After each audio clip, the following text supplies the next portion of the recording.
Namaskar. I am Dr. Sunita Kumar, an associate professor in the Department of Sociology at Nari Shiksha Niketan PG College, a college affiliated to Lucknow University, Lucknow. Today I am going to take up the topic social exclusion, samajik bahishkaran. As we know, in sociology, we deal with anything to do with society. The events or the institutions or the processes, we study all these things in a scientific way, in a systematic way. समाज शास्त्र में हम सामाजिक घटनाओं का, सामाजिक संस्थाओं का, सामाजिक प्रक्रियाओं का क्रमबद्ध और व्यवस्थित तरीके से वैज्ञानिक आधार पर अध्ययन करते हैं. सोशल एक्सक्लूजन, सामाजिक बहिष्करण समाज को प्रभावित करती है, सामाजिक संरचना को प्रभावित करती है, तो इसलिए समाज शास्त्र में इसका अध्ययन बहुत महत्वपूर्ण है. In this topic, I'll take up what is social exclusion. सामाजिक बहिष्करण की अवधारणा क्या है? What are the factors that causes social exclusion? सामाजिक बहिष्करण के factors या कारक, और भारत में सामाजिक बहिष्करण या social exclusion in India. Now I'll request the students to please take a pen and a paper so that you will be able to note down the key points or anything which you feel important. So let us begin with the topic social exclusion.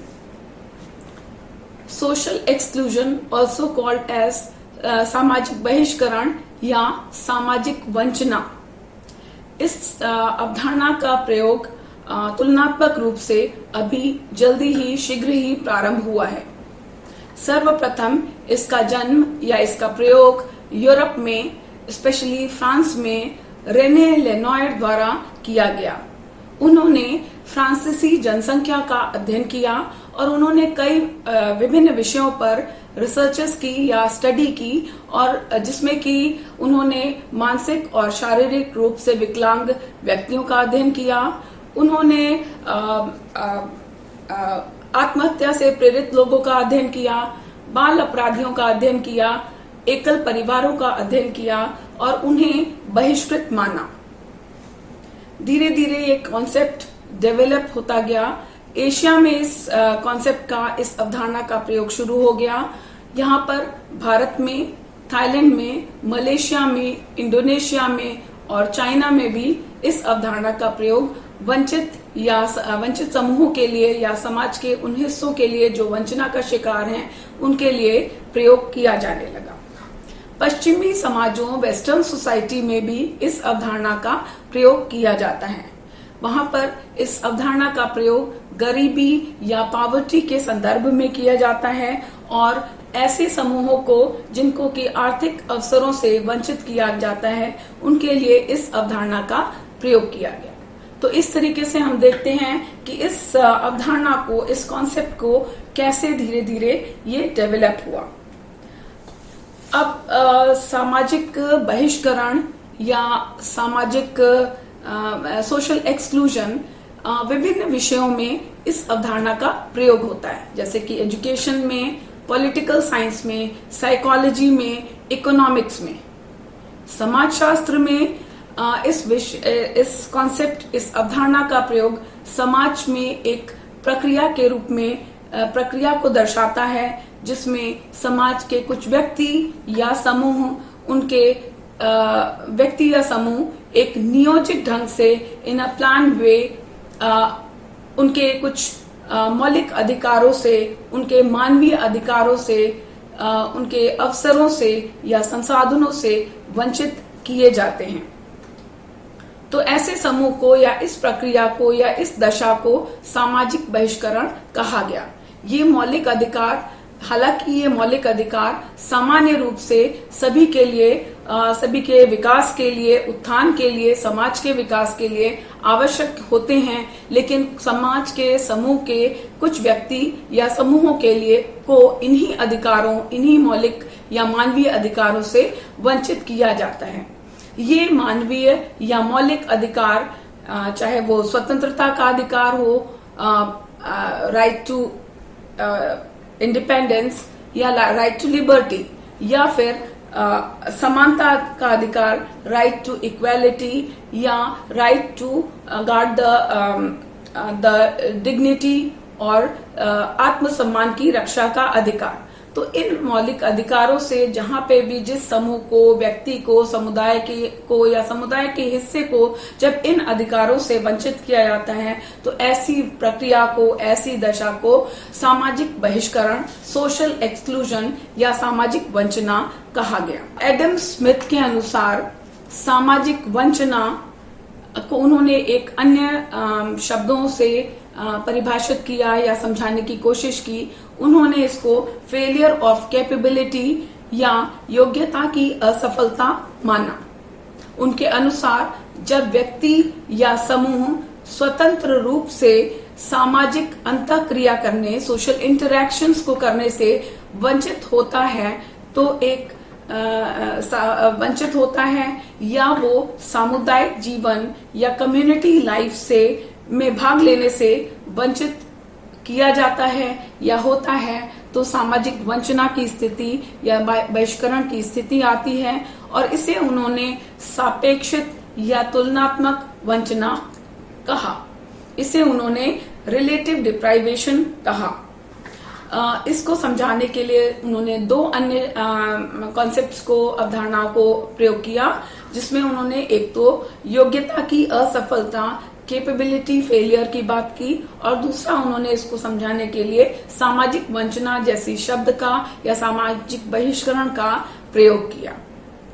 UGC के पूर्व अध्यक्ष यानी university grant commission के पूर्व अध्यक्ष श्री सुखदेव थोराट जी ने भी अपने आर्टिकल्स में इस सामाजिक बहिष्करण को, सोशल एक्सक्लूजन को बताया है, और उन्होंने इसको अपने दो शब्दों में सक्रिय वंचना यानी एक्टिव एक्सक्लूजन और निष्क्रिय वंचना यानी पैसिव एक्सक्लूजन के द्वारा समझाया।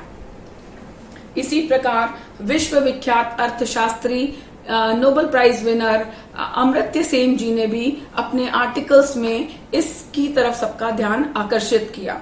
उन्होंने इसे अनफेवरेबल एक्सक्लूजन, प्रतिकूल बहिष्करण या प्रतिकूल समावेशन, अनफेवरेबल इंक्लूजन के द्वारा समझाने की कोशिश की। एक अन्य समाजशास्त्री हैं गॉर्डन मार्शल। इन्होंने भी सामाजिक बहिष्करण को बताया। उन्होंने इसे एक प्रक्रिया माना, एक प्रोसेस माना, जिसके द्वारा कुछ व्यक्ति या समूह अपने को समुदाय या समाज में आर्थिक आधार पर, आर्थिक क्रियाओं के आधार पर या सामाजिक संबंधों के आधार पर अपने को वंचित महसूस करते हैं। वे स्वयं को उपेक्षित महसूस करते हैं या वंचित महसूस करते हैं। इसी प्रकार महान समाजशास्त्री तुर्कीन ने सामाजिक बहिष्करण को एक दशा माना है, एक सिचुएशन माना है, जिसमें कुछ व्यक्ति या समूह अपने को समाज से पृथक या अप्रतिमानता के कारण, एलिनेशन के कारण, उत्पन्न होने वाली दशाओं के कारण अपने को एक अलग मानने लगते हैं। तो इस प्रकार दुर्कीम ने भी इस पर प्रकाश डाला। कार्ल मार्क्स ने भी इस पर अपने विचार व्यक्त किए और उन्होंने वह बहिष्करण को एनॉमी से जोड़ा। उन्होंने बहिष्कार का संस्थागत रूप, इंस्टीट्यूशनल फॉर्म ऑफ एक्सक्लूजन उन्होंने कहा कि ये इंस्टीट्यूशनल फॉर्म ऑफ एक्सक्लूजन एक स्थिति को जन्म देता है जो कि एक अलगाव की स्थिति होती है या एलिनेशन की स्थिति होती है। So, in this way, social exclusion is a situation or is a process. सामाजिक बहिष्करण एक प्रक्रिया है या एक दशा है जो एक समूह या समुदाय को उसके मानवीय अधिकारों से वंचित करती है, डिप्राइव करती है, जिससे कि वो समूह या समुदाय अपने को उपेक्षित या अभावपूर्ण महसूस करता है और उसी के अनुसार अपना जीवन जीने को बाध्य होता है। इस दशा से संबंधित व्यक्ति या समूह जिसका की एक्सक्लूजन हो रहा है, वह एक विशेष व्यवस्था में अपने को असहाय, शक्तिहीन और असमर्थ समझता है। वह सामाजिक बहिष्करण को स्वीकार कर लेता है और इसी दशा में अपना जीवन यापन करता है और इसी के अनुसार अपनी जीवन यापन को नियति मान लेता है। और इस पूरी स्थिति को, इस पूरी प्रक्रिया को वंचन की प्रक्रिया को या एक्सक्लूजन की प्रक्रिया को सामाजिक बहिष्करण या सोशल एक्सक्लूजन कहा गया है। So now we'll study or we will understand what are the factors that causes social exclusion. सामाजिक बहिष्करण के क्या कारक हैं, क्या फैक्टर्स हैं और क्या कारण हैं जिनके कारण की विभिन्न समाजों में सोशल एक्सक्लूजन देखने को मिलता है। और इन एक्सक्लूजन्स के द्वारा, इन वंचन के द्वारा, इन डिप्राइवेशन के कारण कुछ समूह या समुदाय या समाज के कुछ हिस्से अपने को बहिष्कृत मानते हैं, डिप्राइव्ड मानते हैं। पहला कारक है वंचन या विमुक्ता या डिप्राइवेशन। ये हमें ज्यादातर बंद सामाजिक व्यवस्था वाले समूहों में, क्लोज्ड सिस्टम सोशल सिस्टम्स में देखने को मिलता है। क्लोज सोशल सिस्टम वाले समाज क्या होते हैं? ये वो समाज होते हैं जिसमें व्यक्ति या समूह की सामाजिक स्थिति उनके जन्म के आधार पर निर्धारित होती है, उसके जन्म के आधार पर बेस्ड होती है और उसी जन्म के आधार पर ही उनको उनके मानवोचित अधिकारों से वंचित किया जाता है, डिप्राइव्ड किया जाता है या उनको विमुख किया जाता है। उदाहरण के लिए हम किन्नर समाज या ट्रांसजेंडर्स की सोसाइटी या समाज को मान सकते हैं, जो कि इस प्रकार की विमुखता या इस प्रकार के वंचन को फेस करते हैं या वो इस तरीके की वंचना को या इस तरीके के बहिष्करण को फेस करते हैं। तो ये तो पहला कारण था, वंचन या विमुखता या डिप्राइवेशन। अगला कारण है उपेक्षा या अवमानना। उपेक्षा या अवमानना एक प्रकार से एक फीलिंग या भावना है। ये देखा गया है कि जो बहिष्कृत समूह है उनकी समस्याओं और प्रॉब्लम्स को सामान्य जनता के द्वारा ध्यान नहीं दिया जाता। उन्हें किसी भी तरीके की उनकी समस्याओं को रिकॉग्निशन या कॉग्निसेंस नहीं दी जाती है।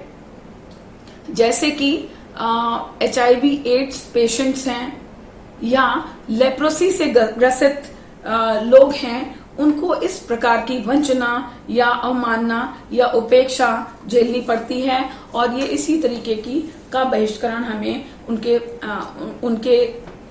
उनके प्रति देखा जाता है।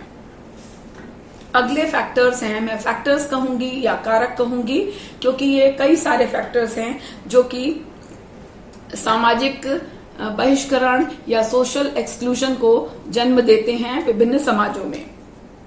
ये हैं आर्थिक, सामाजिक, राजनैतिक और धार्मिक शोषण, सोशल, इकोनॉमिक, पॉलिटिकल और रिलीजियस एक्सप्लॉयटेशन। दुनिया में विभिन्न समाजों में हमें छुआछूत, विभेदीकरण यानी डिफरेंशिएशन, अपवित्रता या अस्पृश्यता किसी न किसी रूप में देखने को मिलती है जो कि संस्थागत रूप से स्थापित है।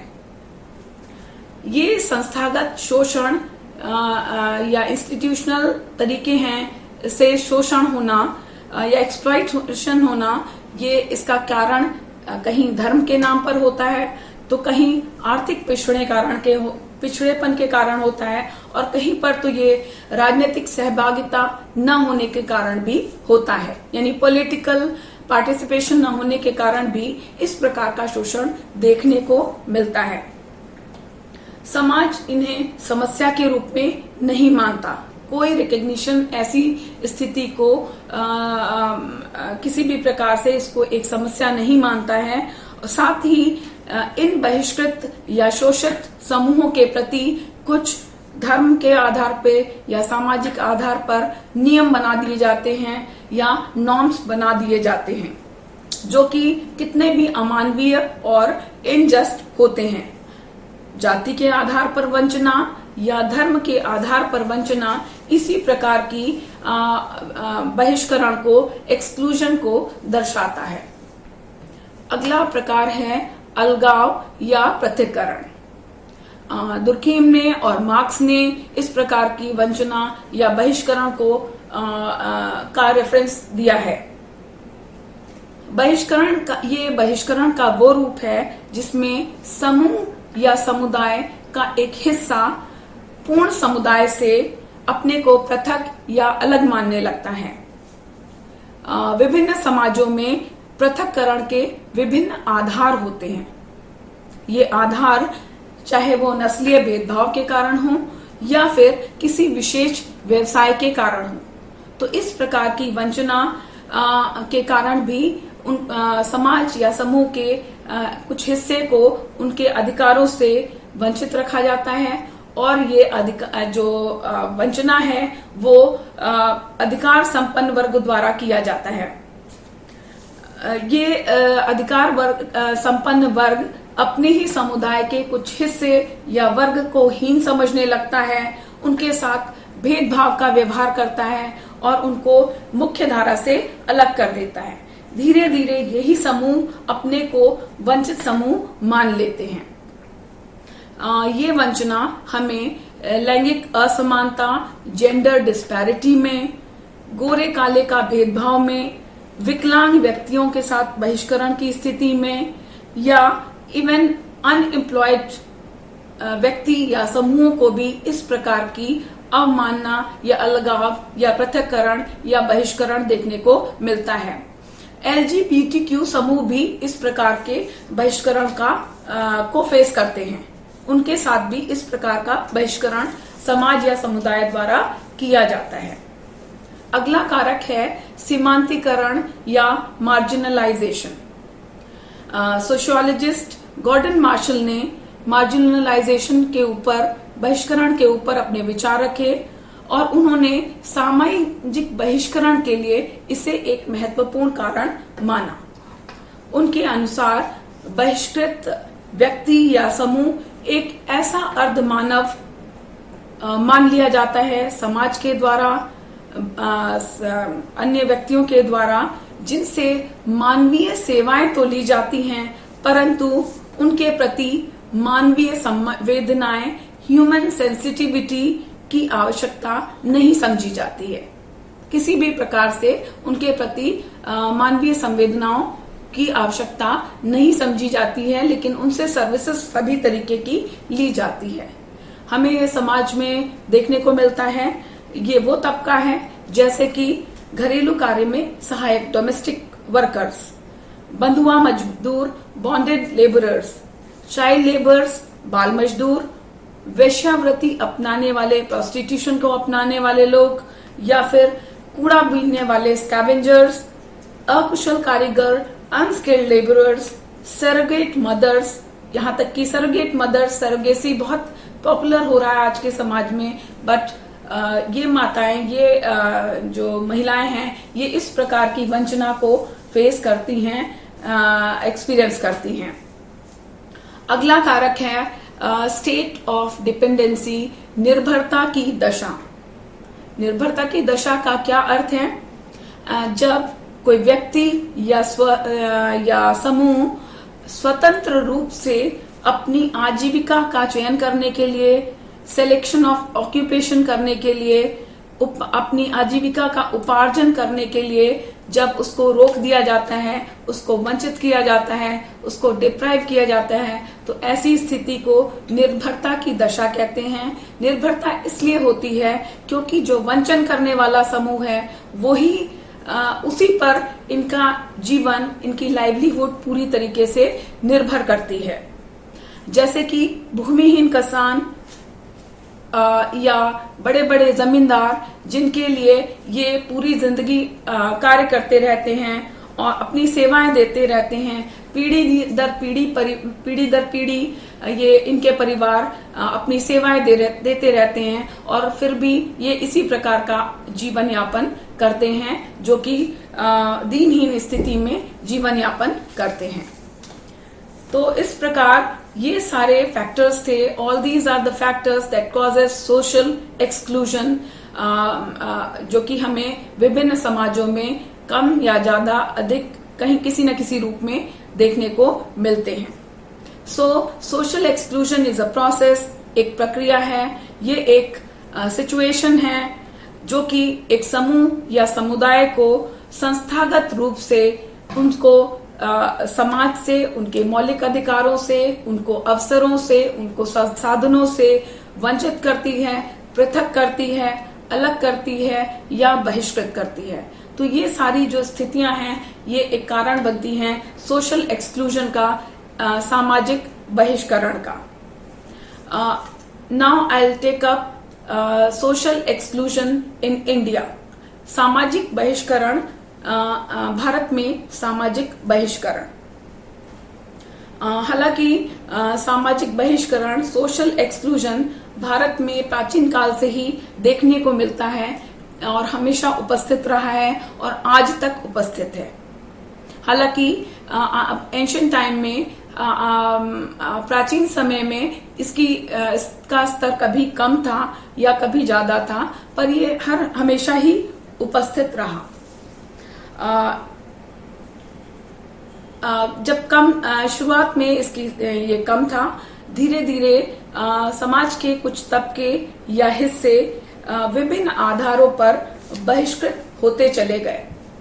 ये आधार धर्म, वर्ग, जाति, लिंग या गरीबी थे। हालांकि स्वतंत्रता संग्राम ने एक महत्वपूर्ण भूमिका निभाई और उस समय सामाजिक बहिष्करण का विरोध भी हुआ। बहुत से स्वतंत्रता संग्राम सेनानी थे जिन्होंने इसका, या समाज सुधारक थे जिन्होंने इसका विरोध भी किया। स्वतंत्रता के पश्चात, आफ्टर इंडिपेंडेंस, भारत में डेमोक्रेटिक सिस्टम का सेटअप हुआ, प्रजातंत्रीय व्यवस्था लागू हुई, कॉन्स्टिट्यूशन लागू हुआ, संविधान लागू हुआ। इसके लागू होने के बाद बहिष्कृत और वंचित समाजों के प्रति एक संवेदना जागृत हुई। उनके अधिकारों के लिए, उनकी डिग्निटी के लिए, उनके सम्मान की रक्षा के लिए कॉन्स्टिट्यूशन ने, संविधान ने बहुत सारे प्रावधान बनाए, प्रोविजंस बनाए, ताकि उन्हें मुख्य धारा में, समाज की मुख्य धारा में जोड़ा जा सके, उन्हें समायोजित किया जा सके। यहाँ पे मैं इंद्र कुमार I.K. गुजराल का एक स्टेटमेंट है, उसको कोट करना चाहूंगी। प्रजातंत्र एक ऐसी संस्था है जो इसलिए बनी है ताकि वह उनके सशक्तिकरण की प्रक्रिया को बढ़ावा दे सके जो वंचित हैं, जिनके अधिकार छीन लिए गए हैं। तो उनके अनुसार भारत में जो विभिन्न असमानता हैं, जो इनइक्वालिटीज हैं, उनको हटाने के लिए और साथ ही समावेशन, इंक्लूजन करने के लिए की प्रक्रिया को बढ़ावा देने के लिए यह आवश्यक है कि कुछ प्रोग्राम्स या कुछ मुद्दों पर ध्यान दिया जाए, उन पर ध्यान देने की आवश्यकता है, जैसे कि न्यायपालिका में चुनाव या चुनाव की प्रक्रिया में सुधार। भारत में जाति या कास्ट एक यूनिक लक्षण या कैरेक्टर है जो कि दुनिया के किसी भी हिस्से में हमें नहीं देखने को मिलता। डिफरेंशिएशंस हैं, बहुत अन्य कारण हैं, लेकिन जाति सिर्फ भारत में ही देखने को मिलती है। यहाँ पवित्रता, अपवित्रता, सेक्रेट और प्रोफेन के आधार पर कुछ वर्गों को बहिष्कृत वर्ग के रूप में संस्थागत रूप से स्थापित कर दिया गया और वो आज तक चला आ रहा है। उनको उनके मानवीय अधिकारों, उनके ह्यूमन राइट्स, उनके अवसरों, उनके संसाधनों से बहुत लंबे समय तक वंचित और मरहूम रखा गया। यहाँ इन बहिष्कृत जातियों या निम्न कही जाने वाली जातियों या शूद्र वर्णों के लोगों से सेवाएं तो प्राप्त की जाती हैं, उनसे सर्विसेज तो ली जाती हैं, परंतु उनकी अस्मिता, उनकी डिग्निटी, उनके आत्मसम्मान, उनकी संवेदनाओं के, उनकी समस्याओं के प्रति उदासीनता दिखाई जाती है। भारत में वंचित या बहिष्कृत समूह में हम देख सकते हैं कि दलित आते हैं, महिलाएं आती हैं, अल्पसंख्यक आते हैं और पिछड़ा वर्ग आते हैं, जो विभिन्न आधारों पर, कहीं पर ये जाति के आधार पर, कहीं आर्थिक और सामाजिक पिछड़ेपन के आधार पर, तो कहीं लिंग के आधार पर, तो कहीं सामाजिक स्तर के आधार पर वंचना को फेस करते रहे हैं, एक्सपीरियंस करते रहे हैं, तो बहिष्करण की दशा में रहे हैं।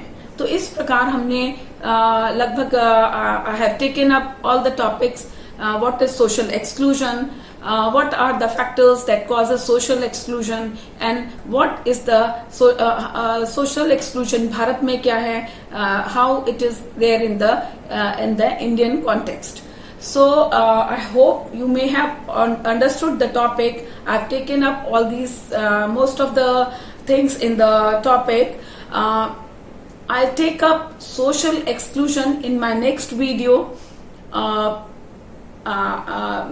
So if you want to know anything more, you can write the comment or you can give a statement about the lecture in the comment section. And thank you. You may have understood it. Thank you.